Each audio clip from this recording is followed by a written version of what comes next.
হ্যাঁ দিবে না। ইবলিস, খুব ভালো করে দিল দিয়ে কথাগুলো শুনবেন।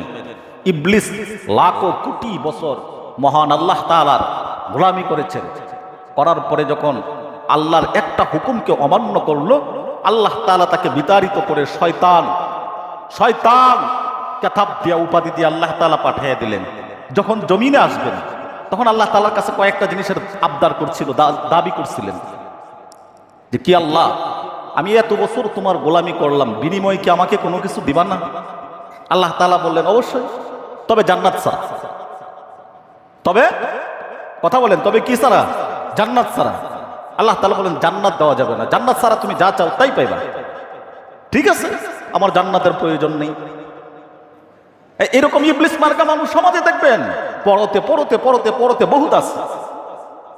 নামাজের কথা বললে চুলকায়, মসজিদের কথা বললে চুলকায়, তাবলীগের কথা বললে চুলকায়, হজ করার সময় হয়েছে হজের কথা বললেও তার চুলকায়।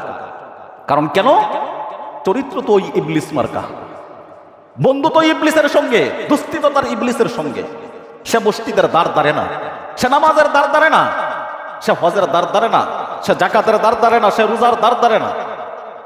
তাকে ইবলিস সর্বক্ষণ তার মাথায় কুমন্ত্রণা দিয়ে, ধোঁকা দিয়ে, তাকে ধোঁকার মধ্যে ফেলে শয়তান তাকে গ্রাস করে ফেলেছে। আর এটা থেকে বাহির হওয়া সম্ভব নয়। শয়তান এমন কোনো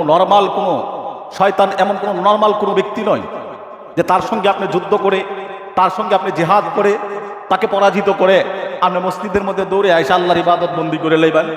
এত নরমাল শয়তানকে আল্লাহ তাআলা এই জমিনে পাঠান নাই। তার পরিচয় শুনে আগে, শয়তান কেমন শয়তান, মানুষকে কিভাবে ধোঁকা দেয়।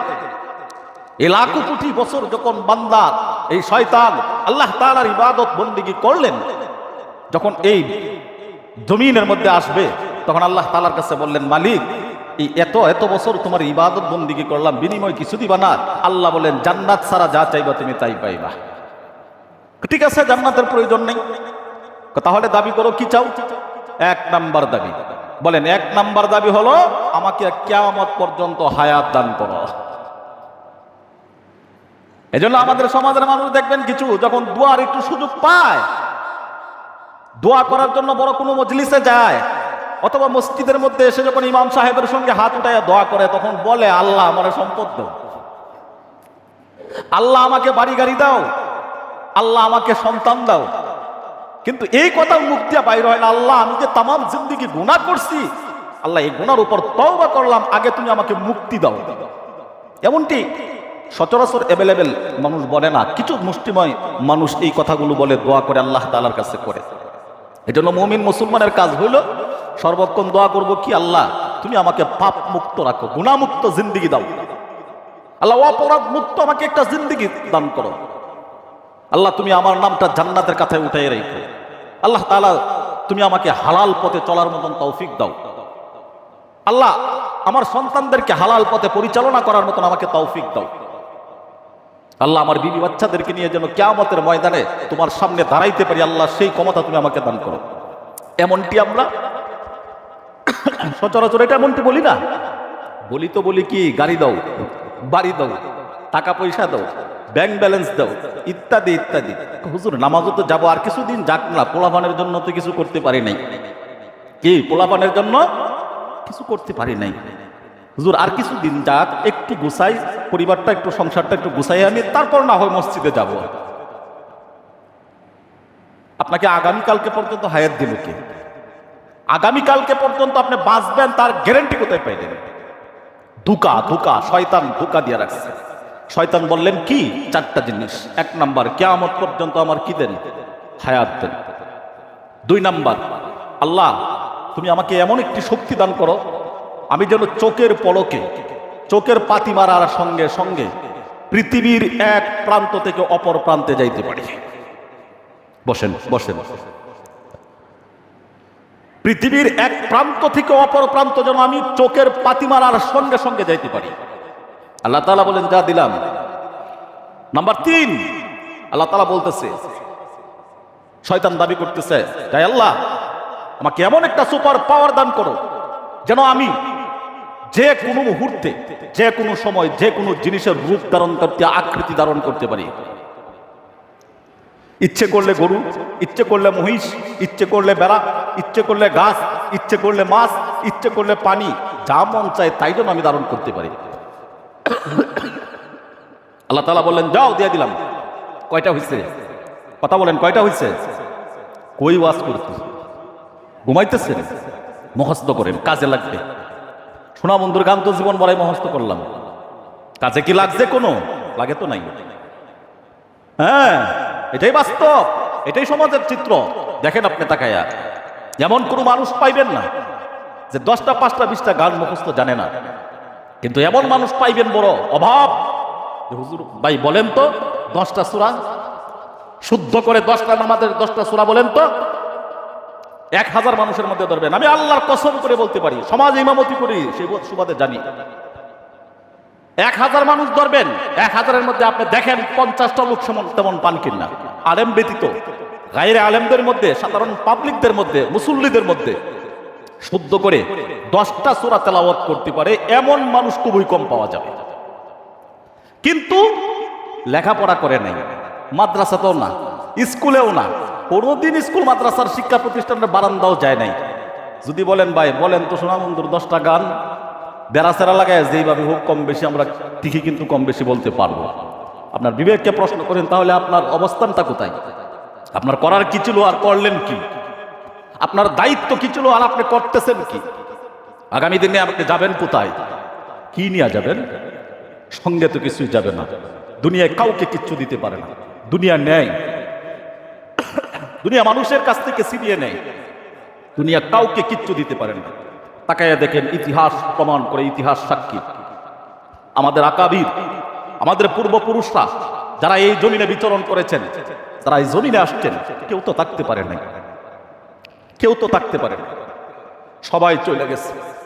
কত দালান কোঠা, কত বড় বড় ইমারতের মালিক, কত ধনী ধনী ব্যক্তিরা, কত রাজা বাদশাহ, কত টাকা পয়লা, কত পয়সাওয়ালা, কত গাড়ি বাড়িওয়ালা, কত সুন্দরী নারীর মালিক, সেও কিন্তু আজকে নাই, সেও কিন্তু আজকে নাই, সেও খবরে। তার মানে তুমিও থাকবা না, তুমিও চলে যাইবা। তো যাইবা বন্ধু, কবরের মধ্যে কি নিয়ে যাইবা? যাবা তো যাবা, কবরের মধ্যে তো কি নিয়ে যাইবা? আল্লাহ তাআলা তো বলেন, হে আদম আসো আমার কবরে, তবে মুমিন না হয়ে আইসো না, ইমানদার না হয়ে কবরে আইসো না, আমল না নিয়ে কবরে আইসো না। কারণ কেন? আমার কবর কাহারো সঙ্গে স্বজন প্রীতি করে না, আমার কবর কাহারো সঙ্গে খাতির করে না। আমি কবরকে এমন ভাবে সাজাইছি যে কবর চিনে তো চিনে একমাত্র নেক আমল চিনে, কবর চিনে তো চিনে একমাত্র ভালো কাজ চিনে। ভালো আমল যদি দুস্থ সঙ্গে নিয়ে যেতে পারি, কবর মুক্তি দিয়ে দিবে। আর না হয়তো নবীজি বলেন, উম্মত জানো কি, তোমাকে যখন কবরের মধ্যে নিয়ে শোয়ানো হবে, ডান পাশের মাটি এমন ভাবে চাপ দিবে, বাম পাশের মাটি তোমাকে এমন ভাবে চাপ দিবে। নবীজি হাদিসের মধ্যে বর্ণনা করতে গিয়া সাহাবায়ে কেরামদেরকে সাক্ষী রাইখা উপমা দিয়া, উদাহরণ দিয়া এভাবে বুঝাইলেন যে দেখো, এক পাজরের হাড়গুলো, হাতটাকে এইভাবে নবীজি দেখাইলেন, এক পাজরের হাড়গুলো এইভাবে কেওড়া লাগে যেভাবে ঢুকে যায়, ঠিক তেমন ভাবে মানুষের হাড়গুলো একটার সঙ্গে আরেকটা ঢুকে যাবে। বলে নাউজুবিল্লাহ। নবীজি বলেন, তুমি কি সেই দিনের শাস্তি সহ্য করতে পারবা? তুমি কি সেই দিনের আযাব গ্রহণ করার জন্য প্রস্তুত? যদি প্রস্তুত থাকো তাহলে তুমি গুনাহ করো, আর যদি তার হিম্মত সাহস কোনোটাই তোমার মধ্যে না থাকে তাহলে বন্ধু ফিরে আসো। আল্লাহ সর্বক্ষণ ডাকেন মসজিদ থেকে, হাইয়া আলাস সালাহ, আদম নামাজের দিকে আসো, হাইয়া আলাল ফালাহ, আদম কল্যাণের দিকে আসো। আমরা ভাববেন না আপনি এটা, আপনি মনে মনে ভাবতেছেন যে না, আমাদের মসজিদের ইমাম সাহেব, মসজিদের মুয়াজ্জিন সাহেব, খাদেম সাহেব, উনি আজান দিতেছেন, উনি তো আমার মতোই একজন সাধারণ মানুষ, উনি আজান দিলে আইলুই কি, আমার যাইলুই কি, উনি নামাজ পড়াইলে আমার আসলুই কি, যাইলুই কি। বন্ধু একটা জিনিস মনে রাখবেন, আজান যখন দেওয়া হয়, আজানের মধ্যে বেশ কয়েকটি শব্দ বলা হয়, এর মধ্যে একটা হলো হাইয়া আলাস সালাহ, নামাজের দিকে আসো, আর একটা হলো হাইয়া আলাল ফালাহ, কল্যাণের দিকে আসো। এই যে মুয়াজ্জিনে আপনার তৈরিকৃত মসজিদের মধ্যে মাইক দিয়া আজানের মধ্যে শব্দগুলো ব্যবহার করলেন, বলেন তো এই যে শব্দগুলো, এগুলো ইমাম সাহেব মুয়াজ্জিন সাহেবের বাবার বানানো কোনো শব্দ? কথা বলেন না কেন? এগুলা কি আমাদের বানানো কোনো শব্দ? হাইয়া আলাস সালাহ এটা কি আমার বানানো কোনো শব্দ? হাইয়া আলাল ফালাহ এটা কি আমার বাবার বানানো কোনো শব্দ না। কার শব্দ? আল্লাহ প্রদত্ত শব্দ। এটা আল্লাহ তাআলা দিয়েছেন। আল্লাহ ডাকতেছেন কার মাধ্যমে? কার কণ্ঠের মাধ্যমে? মুয়াজ্জিনের কণ্ঠের মাধ্যমে আল্লাহ তাআলা ডাকতেছেন, বান্দা আসো, হাইয়া আলাস সালাহ, আসো আসো। কে ডাকতেছেন? আল্লাহ। ভাবতেছেন ডাকতেছেন মুয়াজ্জিন, না, খোদার কসম মুয়াজ্জিনে ডাকতেছেন না। মুয়াজ্জিন একজন বাহক মাত্র। মুয়াজ্জিন একটা বাহক মাত্র। মুয়াজ্জিন আপনাকে ডাকতেছে না, ডাকতেছে তো ডাকতেছে মহান আল্লাহ ডাকতেছে, এ গোলাম আয় আমার দিকে, আয় নামাজের দিকে, আয় মসজিদের দিকে। অথচ আল্লাহ তাআলা ডাকার কোনো কথা ছিল না। কিয়ামতের ময়দানে যখন দণ্ডায়মান হবেন হাসরের ময়দানে, তখন আল্লাহ তাআলা জিজ্ঞাসা করবেন, হে আদম, আমি কি তোমাকে নামাজের জন্য ডাকি নাই? আমি কি তোমাকে কল্যাণের জন্য ডাকি নাই? মুয়াজ্জিন কি তোমাকে হাইয়া আলাস সালাত এই আওয়াজ দিয়ে তোমাকে ডাকে নাই? শুনো নাই? কানের মধ্যে যায় নাই? আল্লাহ গেছে, যাইলা না কেন মসজিদে? আল্লাহ তাআলার কাছে তখন জবাব দেওয়ার কিচ্ছু থাকবে না। তখন আফসোস করবে আর বলবে, আবার আল্লাহ আমাকে পাঠাইয়া দেয়, যাই না আর একবার, তোমার গোলামি ছাড়া আর কিচ্ছু করবো না। আল্লাহ বলেন, দুকা, সব দুকা, সব দুকা। এত লং টাইম তোমাকে 70 বছর হায়াত দিলাম, এই 70 বছরের মধ্যে তুমি গোলামি করতে পারলা না, আবার আমি তোমাকে কোন বিশ্বাসে পাঠাইব?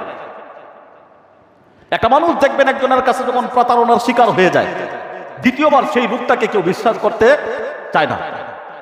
মানুষের কাছে প্রতারণা করার কারণে মানুষই যদি আপনাকে বিশ্বাস করলো না, মহান স্রষ্টা যে 70 বছর হায়াত দিয়ে আপনাকে এই আলো দিল, বাতাস দিল, অক্সিজেন টানতেছেন, কোনো বিল দিতে হয় না। খাদ্য খাইতেছেন, কোনো বিল দিতে হয় না। বাতাস গ্রহণ করতেছেন, কোনো বিল দিতে হয় না। কথা বলতেছেন, কোনো বিল দিতে হয় না। তাকায়া সুন্দর সুন্দর জিনিসগুলো দেখতেছেন, উপভোগ করতেছেন, কোনোদিন তো আপনাকে বিল দিতে হয় না। কারেন্ট ব্যবহার করেন, তার জন্য বিল দিতে হয়। আপনি দুনিয়ার আসবাবপত্র ব্যবহার করেন, বিল দিতে হয়। আল্লাহ তাআলা বলেন, এত সুন্দর চোখ দান করলাম, এত সুন্দর কান দান করলাম, তুমি দেখতেছো, শুনতেছো, আমি আল্লাহ তোমারই মতো মানুষকে অন্ধ বানাইয়া দিচ্ছি, তোমারই মতো মানুষকে আমি বধির বানাইয়া দিচ্ছি, তোমারই মতো মানুষকে আমি কান বন্ধ করে দিয়ে দিচ্ছি, কথা শুনতে পারে না। এরে বান্দা, আমি তো তোমাকে তৈরি করলাম, আমি তো তোমাকে সবকিছু দিলাম, দেওয়ার পরে আমি যখন তোমাকে ডাকলাম হাইয়া আলাস সালাহ, আসো নামাজের দিকে, কেন তুমি যাইলা না? কেন যাইলা না? বলবে আল্লাহ ভুল করছি, অন্যায় করছি, আরেকবার পাঠাইয়া দাও। মালিক বলেন, না, দুনিয়ার মানুষ তোমাকে 10 টাকা দিয়া বিশ্বাস করতে পারে না, আমি তো তোমাকে লং টাইম এক হায়াত দিয়া পাঠাইলাম, আর এই হায়াতটাকে তুমি গনিমত মনে না করে খেলাই খেলাই নষ্ট করে আবার আমার কাছে আসতো। বান্দা জানো, আমি তোমাকে চাকরি দিয়া থাকার জন্য এই দুনিয়াতে আমি তোমাকে পাঠাইছিলাম, 60, 70, 100 বছরের হায়াত দিয়া পাঠাইছিলাম। এই পাঠানোর পিছনের মূল কারণ হলো আমার সৃষ্টি আমার কতটুকু আনুগত্য করে, আমার সৃষ্টি আমাকে কতটুকু মানে, সেটা জাস্টিফাই করার জন্য, বাছাই করার জন্য আমি আল্লাহ এই সময়টুকু দিয়া পাঠাইছিলাম। কিন্তু তুমি ফেল করলা, তুমি ফেল করলা বান্দা, আর কোনো উপায় নাই, থাকবে না। দোস্ত, তাকাইয়া দেখেন আমাদের আগে বড় বড় ধনীরা, বড় বড় ক্ষমতাধর ব্যক্তিরা, বড় বড় টাকাওয়ালারা, বড় বড় পয়সাওয়ালারা, বড় বড় গাড়ি বাড়ির মালিকেরা, জমি জেরাতেরা, যাদের মানে এমন অবস্থা ছিল, রাস্তা দিয়ে বাহির হইলে পরে হাজার লোক তার পিছনে থাকতো, এলাকার মানুষ কম্পিত, তার আতঙ্কে এমন ভাবে মানুষ চলাফেরা করত। তো সেই মানুষটাও আজকে কোথায়? সেই মানুষটাও তো নাই। আপনার বডি বেশি থেকে বেশি হলে 3.5 হাত লম্বা, কিন্তু এত লম্বা দেহের অধিকারী ফেরাউন আছে কোথায়? নমরুদ আজকে কোথায়? তার তো কারণ টাকা পয়সার কোনো অভাব ছিল না, টাকা তো তার সাথে নিয়ে যাইতে পারে নাই। কোন মায়া মুহে পড়ে, কোন জিনিসের পিছনে পড়ে আসল কাজ থেকে আপনি আমি দূরে। দোস্ত, আপনার পায়ে হাত রেখে অনুরোধ করে বলবো, এখনো সময় আছে, আসেন মসজিদের দিকে আসেন। মসজিদ আপনাকে ডাকতেছে, এত সুন্দর করে সুসজ্জিত করে, হ্যাঁ, একটা মসজিদ তৈরি করলেন, নিজের শ্রমের গ্রামের পয়সা দিয়া, টাকা দিয়া করলেন। মসজিদ যদি অভিশাপ দেয়, কে আপনাকে রক্ষা করবে? মসজিদ যদি আপনাকে বলে, রে নাফরমান, এ নালায়েক, এত সুন্দর করে মসজিদ তৈরি করিয়া মানুষকে দেখানোর জন্য করলা, এই মসজিদ তো মানুষকে দেখানোর জন্য না দোস্ত। মসজিদের নাম হলো ইবাদত কার, মসজিদ হলো ইবাদতের স্থান, বন্দেগীর স্থান। অথচ মসজিদ আজানের সময় খালি থাকে, আর দোকান, শাস্টল, সিনেমা হল এগুলো ভরপুর থাকে। গজব আসবে না কেন? গজব আসবে না কেন? এখনো পর্যন্ত যে আপনাকে আমাকে আল্লাহ তাআলা খাওয়াইতেছেন, পালতেছেন, এটাই তো আপনার আমার জন্য বেশি। যে পরিমাণ নাফরমানি, যে পরিমাণ আল্লাহ তাআলার অবাধ্যতা করি, আল্লাহ তাআলা তো হিসেবে আমাদেরকে সমস্ত কিছু বন্ধ করে দেওয়ার কথা ছিল, কিন্তু আল্লাহ তাআলা বন্ধ করেন নাই দোস্ত, এখনো দিতেছেন। কেন? বান্দা যখন গুনাহ করে, অপরাধ করে, বাম কাঁধে একজন ফেরেশতা থাকে তার বদি লেখার জন্য, তার গুনাহটা লেখার জন্য, তখন এই বাম কাঁধের ফেরেশতা বলে যে লিখি। ডান কাঁধের ফেরেশতা যে থাকে তার অনুমতি নিয়ে তারপরে লিখতে হয়। ডান কাঁধের ফেরেশতাকে ডাক দিয়ে বলে, ভাই এত আজকে এই যে মিথ্যা কথা বললো, এত আজকে এই যে নামাজ ছেড়ে দিয়েছে, এত আজকে এই গুনাহটা করেছে, ভাই আমি লিখে ফেলি। ডান কাঁধের ফেরেশতা বলে, তারা লিখিস না। কারণ কেন? লেখা যদি হয়ে যায় তাহলে তো এটা আর ডিলিট করা যাবে না, মুছা যাবে না। এখন গুনাহ করছে, দেখো না একটু তাকায়া, জোহরের ওয়াক্ত সামনে আছে, যদি সে জোহরের ওয়াক্ত যদি মসজিদের মধ্যে যায় আল্লাহর কাছে আত্মসমর্পণ করে তওবা করে ফেলে, তাহলে তো আল্লাহ তার গুনাহ মাফ করে দেবে, কিন্তু তুমি তো ডিলিট করতে পারবে না, মুছতে পারবে না। জোহর পর্যন্ত অপেক্ষা করে, জোহরের নামাজে আসে নাই, তখন ওই ফেরেশতা ডান কাঁধের ফেরেশতাকে বলে, ভাই এত জোহরে আসে নাই, বলো না এবার লিখে ফেলি। আরে দাঁড়াও, আসর ওয়াক্ত তো রয়েছে, আসর ওয়াক্ত তো এখনো সামনে, যায় আসর পর্যন্ত না। ওই নালায়েক অপদার্থ আসরের রক্ত মসজিদে আসে না। তখন বলে, ভাই লিখে ফেলাই। তখন বলেন যে না, এখনো সময় হয় না, মাগরিবের রক্ত তো আছে। এইভাবে এক এক করে আল্লাহ তাআলার এই ফেরেশতা কৌশল করে আপনার আমার গুনাহটা লেখার জন্য বাধা প্রদান করে বাম কাঁধের ফেরেশতাকে একবারে 5 ওয়াক্ত নামাজ পর্যন্ত অপেক্ষা করায়। দেখি কোনো একটা ওয়াক্তের মধ্যে কি মসজিদে যায় কিনা, সে তওবা করে কিনা। অবশেষে যখন 5 ওয়াক্ত অতিবাহিত হয়ে চলে গেল, এক ওয়াক্ত নামাজে আসে নাই, তখন অপারগ হইয়া বাম কাঁধের ফেরেশতা বলে, ভাই এত নালায়েক, এত অপদার্থ, এত পাপিষ্ট, ভাই দেখো প্রায় 5 ওয়াক্ত নামাজ তার জিম্মা থেকে চলে গেল, এক ওয়াক্ত সে আল্লাহর ঘরে যায় হাজিরা দেয় না, এবার বলো ভাই লিখে ফেলে। তখন ওই বান্দা বলে যে না দাঁড়া, আগামী জুমার নামাজটা পর্যন্ত রয়ে গেছে, দেখ না যদি জুমার নামাজে অন্তত আসে, আইসাও যদি তওবা করে ফেলে। তখন সর্বশেষ জুমা পর্যন্ত যায়, সর্বশেষ জুমার মধ্যেও সে এসে হাজিরা দেয় না। তখন ফেরেশতা বলে যে ভাই এবার তো লিখতে পারি। তখন ডান কাঁধের ফেরেশতা চোখের পানি ফেলে দিয়ে কান্না জড়িত অবস্থায় বলে, ভাই লেখ, করবে কি, করার কোনো কিছু নাই। এমন নালায়েক, এমন অপদার্থ, এমন গুনাহগার, সারা সপ্তাহ চলে গেল, একদিন এক ওয়াক্ত নামাজ এই গোলাম মসজিদে এসে আদায় করে না। এমনকি শুক্রবার জুমার দিনের নামাজটা পর্যন্ত মসজিদে আয়সা আদায় করে না। এর চাইতে নাফরমান আর কোন হিংস্র জানোয়ারও, চতুষ্পদ জানোয়ারও আর হইতে পারে। মানুষ হইলে মানুষ শ্রেষ্ঠ হয় না, মানুষ হইলে মানুষ দামি হয় না। একটা জিনিস লক্ষ্য করে দেখেন আপনি, এই জমিনের মধ্যে যত হাইওয়ান জানোয়ার গুলো আছে, বড় বড় বড় বড় বড় বড় যে হাইওয়ান জানোয়ার গুলো আছে, এদেরকে আল্লাহ তাআলা খানার জন্য, খাবারের জন্য, খাদ্যের জন্য যেই পরিমাণ বস্তু আল্লাহ তাআলা দান করেছেন, খাবার তো মানুষ এই দুনিয়াতে হিংস্র প্রাণীও খায়, একটা কুকুরেও তো নিয়ে খানা খায়। আমার কথাগুলো অনেক সময় হিট হয়ে থাকে, অনেক সময় আপনাদের মনে আঘাত করে থাকে, যদি কষ্ট পেয়ে থাকেন ক্ষমা সুন্দর দৃষ্টিতে দেখবেন। কিন্তু বালিশের সঙ্গে কল্লা লাগায় চিন্তা করে একবার দেখবেন যে হুজুর কি বলে, হুজুর কথাগুলো কি বললো। আপনি দেখেন একটা মহিষ অথবা একটা হাতি, একটা হাতির কি পরিমাণ খাদ্য লাগে, একটা তিমি মাছ কি পরিমাণ তার খাদ্য লাগে। আপনি যদি খাবারের জন্য এই জমিনে এসে থাকেন, তাহলে বলবো আপনার চাইতে বেশি খাইতেছে তো হাতি, আপনার চাইতে বেশি খাইতেছে তো তিমি মাছ, আপনার চাইতে বেশি খাইতেছে আরো হাজার হাজার এরকম প্রাণী আল্লাহ তাআলা এই জমিনে বিদ্যমান করে রেখেছেন। তারা আপনার থেকে আরো দুনিয়া বেশি ভোগ করতেছে। আপনি কি পরিমাণ দুনিয়া ভোগ করলেন? 4 আঙ্গুল পেটের জন্য এত কিছু? হ্যাঁ, যা ইচ্ছা তাই করতে হবে, নামাজ কালাম আমার ছেড়ে দিতে হবে, নামাজ রোজা ছেড়ে দিয়ে, আল্লাহর বন্দেগী ইবাদত গোলামি ছেড়ে দিয়ে এই 4 আঙ্গুল পেটের জন্য আমার এত দৌড়াইতে হবে। অথচ যে আল্লাহ আপনাকে 4 আঙ্গুল পেট দান করছেন, যে আল্লাহ আপনার হায়াত দান করছেন, যে আল্লাহ আপনার মওত দান করছেন, সেই মালিক বলতেছেন, আল্লাহ বলতেছেন কি, বান্দা তোর রিজিকের মালিক আমি আল্লাহ। ওয়ামা মিন দাব্বাতিন ফিল আরদি ইল্লা আলাল্লাহি রিজকুহা।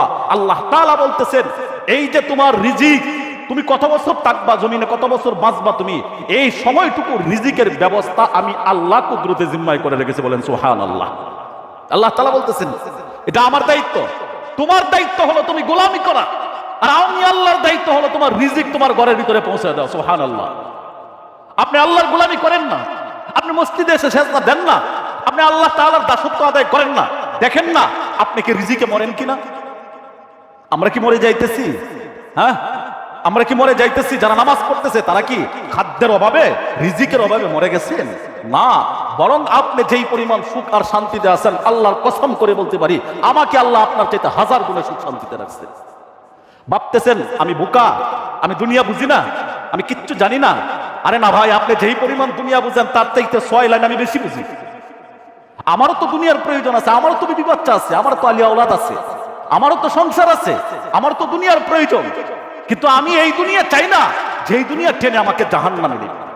আমি ওই দুনিয়া চাই না যেই দুনিয়া আমাকে জাহান্নামের কারণ হয়ে যাবে। আমি চাই আল্লাহ তাআলার কাছে সেই দুনিয়া। আল্লাহ দুনিয়া দিছে তো আমাকে ব্যবহার করার জন্য, আমি দুনিয়ার গোলামি করার জন্য নয়। দুনিয়ার আসবাবপত্র মালিক দিয়েছেন তো দিয়েছেন আমার গোলামি করার জন্য। এবার আমি ভুল করে সেই দুনিয়ার গোলামির পিছনে লেগে গেলাম। দুনিয়া কিচ্ছু দিতে পারবে না, দুনিয়া ছিনিয়ে নেয়, দুনিয়া ছিনিয়ে নেয়। যুবক ভাই, বিশেষ করে যুবকদেরকে, অন্যান্য মহল্লার মধ্যে 2008 থেকে মাদ্রাসা মসজিদে চাকরি করি, 2008 থেকে মাদ্রাসা মসজিদে খেদমত করি। চাকরির বয়স তার কম হয় না, 17-18 বছর বয়স হয়ে গেছে চাকরি বয়সে। এর ভিতরে বহু জায়গায় দেখলাম, বহু জায়গায় ইমামতি করছি, দেখলাম নামাজ পড়াইলাম, অনেক জায়গায় গেলাম। প্রত্যেকটা এলাকাতে যুবকদের একটা দল থাকে, যুবকরা মসজিদে এসে নামাজ আদায় করে। এখনকার সময়ে আপনি শহর অঞ্চলে যান, কলেজে পড়ে, ভার্সিটিতে পড়ে, ইউনিভার্সিটিতে লেখাপড়া করে, যুবকের মুখের মধ্যে সুন্দর দাড়ি, যুবকের মাথার মধ্যে টুপি। আজান হয়ে গেল, মিল ফ্যাক্টরি, কারখানা, যাবতীয় টোটাল সবকিছু বন্ধ করে দিয়ে আল্লাহর ঘরে এসে হাজিরা দেয়। কিন্তু দুঃখজনক হলেও সত্য, এটা আমাদের গ্রামের মহল্লার হাল অবস্থা এমন, যুবকদেরকে যেন হারিকেন দিয়ে খুঁজে তালাশ করেও তারপরেও একটা যুবককেও যেন পাওয়া যায় না। আফসোস আর দুঃখ। দেখেন তাকায়া, নগদ প্রমাণ। যেই দিন একজন মানুষ গ্রামে মারা গেল, এই দিন প্রত্যেকের মেসেজ তাদের কানের মধ্যে কেমন জানি ভাবে কিভাবে জানি পৌঁছে যায়। না আজকে তো মসজিদে সিন্নি আসবে, আজকে তো জিলাপি যাবে, গজা যাবে। আমাদের এই মসজিদ আপনারা দেখেন না, সত্য কথা বলবেন, মিথ্যা কথা নয়। আর আমি যদি মিথ্যা কথা বলি তাহলে আমাকে ধরবেন, আমাকে বলবেন। যেদিন মিষ্টি আসে, গজা আসে, এই দিন মুসল্লি আমাদের সংখ্যায় বেশি হয় কি হয় না? আওয়াজ দিয়ে বলেন, বেশি হয় কি হয় না? তার মানে আপনি নামাজি না, আপনি জিলাপির আসে। আপনি নামাজি নয়, আপনি গজার আছে, মিষ্টির আছে, মিষ্টির নামাজ পড়তে আসছেন। আমার কথাগুলো কষ্ট পাইতেছেন? কথা বলেন, কষ্ট পাইতেছেন? আপনি নামাজে আসেন নাই। নামাজি ওই ব্যক্তিকে বলা হয়, নামাজ তো যার মিষ্টি আছে সেও পড়বে, মিষ্টি থাকলেও পড়বে, মিষ্টি না থাকলেও পড়বে, সেটাকে বলে নামাজ। একজন নামাজিকে মাঝখানে প্রতিবন্ধক করে কেউ আটকাইতে পারে না। একজন মুসল্লি, 5 ওয়াক্ত দিনদার পরহেজগার আল্লাহওয়ালা ব্যক্তি, মুরব্বী মানুষ, জয়ীফ, একবারে দুর্বল, হাঁটতে পারে না, চলতে পারে না, খুব কষ্ট করে মসজিদের মধ্যে নামাজে যায়। যাওয়ার পরে মাঝখানে হঠাৎ করে একদিন ফজরের নামাজে যাবে, এমত অবস্থায় ইবলিস বাতাসের রূপ ধারণ করে, ওই যে আগে বলছিলাম ইবলিস কয়টা জিনিসের রূপ ধারণ করছেন? বলেন কয়টা জিনিসের? 4টা জিনিসের। 1 নাম্বার কিয়ামত পর্যন্ত হায়াত, 2 নাম্বার পৃথিবীর এক প্রান্ত থেকে অপর প্রান্ত চোখের পাতি মারার সঙ্গে সঙ্গে যেতে পারে, 3 নাম্বার যে কোনো সময় যেন যে কোনো জিনিসের রূপ ধারণ করতে পারে, 4র্থ নাম্বার আল্লাহ তাআলার কাছে বলেন, আল্লাহ আমাকে এমন একটা সুপার পাওয়ার দান করো, আমি যেন প্রত্যেকটা আদম সন্তানের পশমের লুমের গুড়া দিয়ে ঢুকতে পারি। বলেন নাউজুবিল্লাহ। তার সাথে যুদ্ধ করবেন না? কি হাতিয়ার আছে আপনার কাছে? ইবলিসের সাথে, শয়তানের সাথে যুদ্ধ করবেন। যুদ্ধ করে তারপরে আপনি মসজিদে আসবেন। হ্যাঁ, এত নরমাল শয়তান আল্লাহ আপনাকে পাঠাইছে? হ্যাঁ, কি মনে করেন এটা? যুদ্ধ করে পারবেন? জ্ঞান দিয়া, বুদ্ধি দিয়া, শক্তি দিয়া, আকল দিয়া, কোনটা দিয়ে পারবেন না। এজন্য আল্লাহর কাছে আশ্রয় কামনা করতে হবে, আল্লাহ তোমার শয়তান থেকে পানাহ চাই, আমাকে তোমার গোলাম হিসাবে কবুল করো। বৃদ্ধা লোক মসজিদে যাইতেছেন ফজর ওয়াক্ত নামাজের জন্য, এমত অবস্থায় বাতাসের রূপ ধারণ করে আইসা, বাতাস শক্ত একটা বাতাস পেয়া তখন ধাক্কা দিয়া ওই বৃদ্ধা লোকটাকে, মুরব্বী লোকটাকে পালাই দিলেন। মুরব্বী লোকটা পড়ে গেছে। পড়ে যাওয়ার পর আফসোস করতে হারি, যাইতেছিলাম নামাজে, হঠাৎ করে একটা বাতাস এসে আমাকে ফালাইয়া দিল। তিনি আফসোস করতেছেন। এবার বাড়ির দিকে যাইয়া কাপড়টা পাল্টাইতেছেন, পাল্টাইয়া তিনি রওনা করছেন আবার মসজিদের দিকে। এবার যখন মসজিদের দিকে রওনা করছেন, এবার চিন্তা করতেছে, দেখছো রে বাবারে, তারে ফেলে দিলাম। ফেলে দেওয়ার পরেও দেখা যায় এখন সে আবার নামাজের দিকে যাইতেছে। এবার দরবেশের ভাব ধরছে, দরবেশের রূপ ধারণ করিয়া একবারে ফাক্কা একজন মুসল্লি, নামাজি, দিনদার, পাগড়ি টাগড়ি মাথায়, মাশাআল্লাহ, যা ডাকতে দেয়, চাচা আসসালামু আলাইকুম। চাচা কোথায় যাইতেছেন? বাজান, ওই তো মসজিদে যাইতেছিলাম নামাজের জন্য, কিন্তু হঠাৎ করে বাতাস এসে ধাক্কা দিয়ে আমাকে ফেলে দিছে, যাইতে পারি নাই। তাহলে এখন ওই যে কাপড়টা পাল্টাইয়া এখন আবার যাইতেছি মসজিদে নামাজ আদায় করার জন্য। এবার কয় চাচা আপনি যেইভাবে যাইতেছেন এইভাবে যাই তো আপনি জামাত পাইবেন না, আপনি দুর্বল মানুষ। তো একটা কাজ করেন, কি আপনি আমার কাঁধের উপরে উঠেন, আপনি আমার কাঁধের উপরে উঠেন। আরে বাবা এটা কি করে সম্ভব? না উঠেন। কাঁধের উপরে নিলেন, মিয়া তখন মসজিদে নিয়ে চলে গেলেন। যাই মসজিদের সামনে নামায় দিয়ে বলতেছেন যান চাচা নামাজ পড়েন। ও বাবা তুমি নামাজ পড়বা না? তুমি মুসলমান না? তোমার তো দেখা যায় লেবাস পোশাক পাগড়ি টাগড়ি মাশাআল্লাহ, তো তুমি কি নামাজ পড়বা না? পরে চাচা আপনি কি আমার চিনছেন না? না। আমি তো আপনাকে প্রথম ফাললাম, বাতাসের রূপ ধারণ করে আমি পারলাম, আমি মিস্টার ইবলিস, আমি আপনাকে ফেলে দিলাম।